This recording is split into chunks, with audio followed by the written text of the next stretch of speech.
wabarakatuh. Perkenalkan, nama saya Delia Anggita Ningrum. Saya dari Universitas Muria Kudus, program studi pendidikan guru sekolah dasar. Di sini saya akan menjelaskan mengapa saya ingin bergabung dengan relawan rumah belajar. Sudah sejak pertengahan Maret lalu, sebagian besar pelajar Indonesia menjalani proses belajar dari rumah di tengah pandemi virus corona. Dalam situasi darurat seperti ini, bukan hanya para siswa yang dihadapkan pada tantangan untuk belajar jarak jauh, tapi juga orang tua. Keharusan berada di rumah membuat anak-anak di sebagian daerah di Indonesia belajar dari rumah. Namun konsep belajar dari rumah belum sepenuhnya mudah dipraktikkan oleh murid ataupun guru.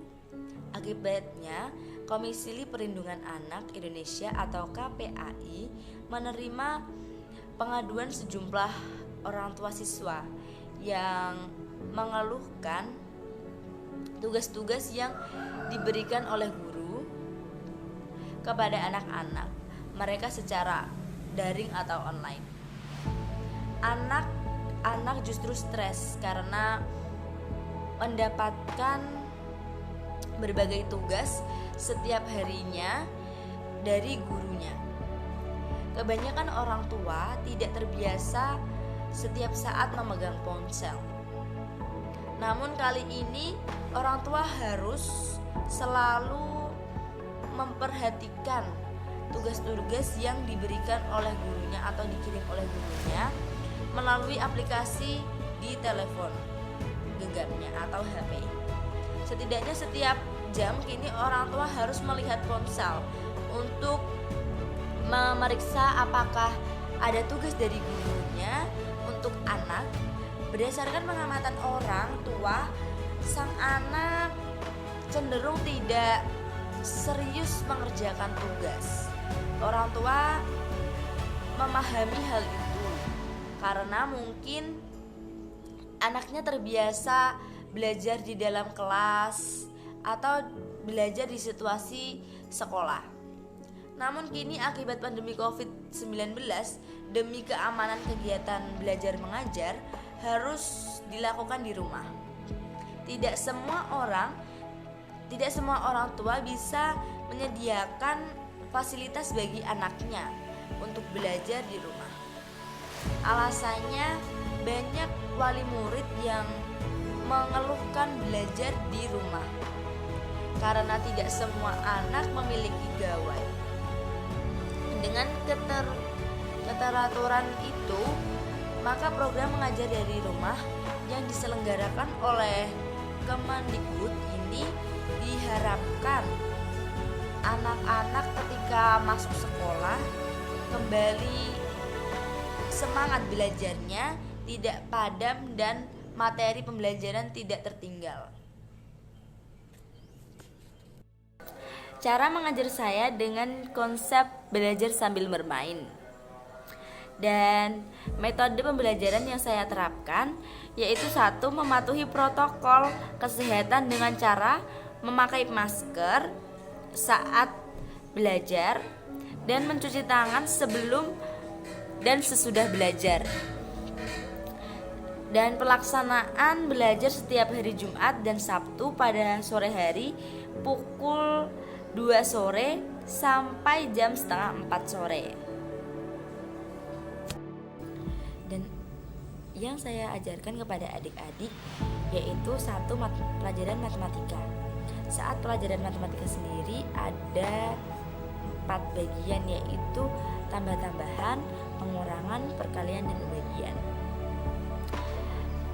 Kita dengan metode belajar sambil bermain. Ada kalanya saya memberi soal cerita kepada adik-adik dan adik-adik sangat bisa menjawabnya. Lebih mudah menggunakan soal cerita daripada soal pembagian biasa atau perkalian biasa.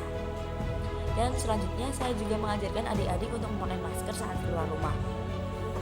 Memakai masker yang benar seperti apa, lalu cara menggunakan hand sanitizer, dan cara mencuci tangan dengan benar atau menggunakan langkah-langkah mencuci tangan dengan benar itu. Sebelum melaksanakan pelajaran, adik-adik juga biasanya melakukan gerak cuci tangan. Dan saya juga mengajarkan pelajaran bahasa Jawa. Di bahasa Jawa sendiri, adik-adik sangat kesulitan di bahasa krama, di basa kromo.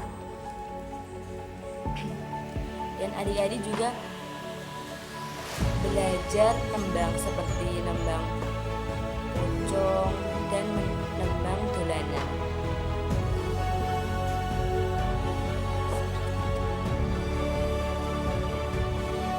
Saya juga mengajarkan adik-adik untuk membaca bahasa Inggris.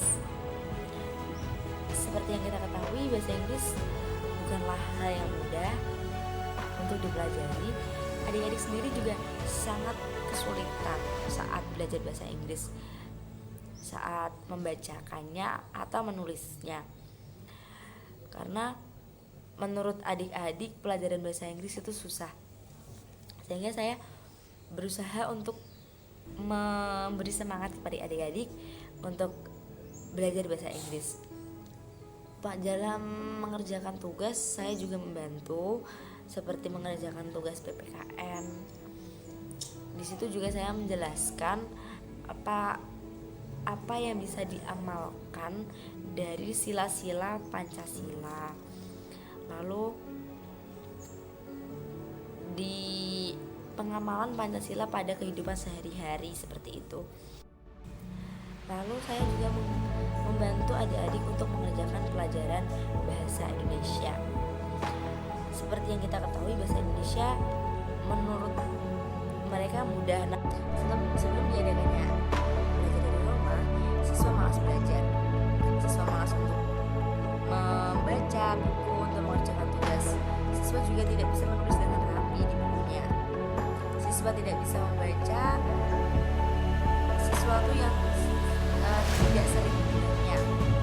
Siswa juga tidak bisa membaca bahasa Inggris. Lalu siswa juga sulit untuk menulis kata-kata Inggris atau bahasa Inggris. Siswa kurang dalam menghitung tambahan dan pengurangan. Siswa juga belum bisa perkalian dan pembagian. Lalu siswa juga belum tahu apa itu kegunaan hand sanitizer dan mengapa harus memakai masker saat keluar rumah, dan mengapa harus cuci tangan sebelum melakukan sesuatu. Seperti itu. Setelah adanya program belajar dari rumah, siswa bersemangat untuk mengerjakan tugas, bersemangat untuk belajar, dan siswa juga bisa menulis dengan rapi. Siswa juga bisa membaca, dan mereka juga sudah bisa membaca bahasa Inggris dan menulis bahasa Inggris. Siswa juga mulai bisa mengerjakan matematika, yaitu tambahan. Sebelumnya mereka belum terlalu menguasai. Dan sekarang sesudah MDR, siswa bisa perkalian dan pembagian. Dan sesudah MDR ini, siswa bisa mengerti kegunaan dari hand sanitizer. Lalu mereka juga mengerti mengapa harus mencuci tangan sebelum melakukan sesuatu apapun, dan juga siswa lebih mengerti mengapa harus menggunakan masker saat keluar rumah. Dan ini foto-foto saya dan adik-adik saat belajar di rumah.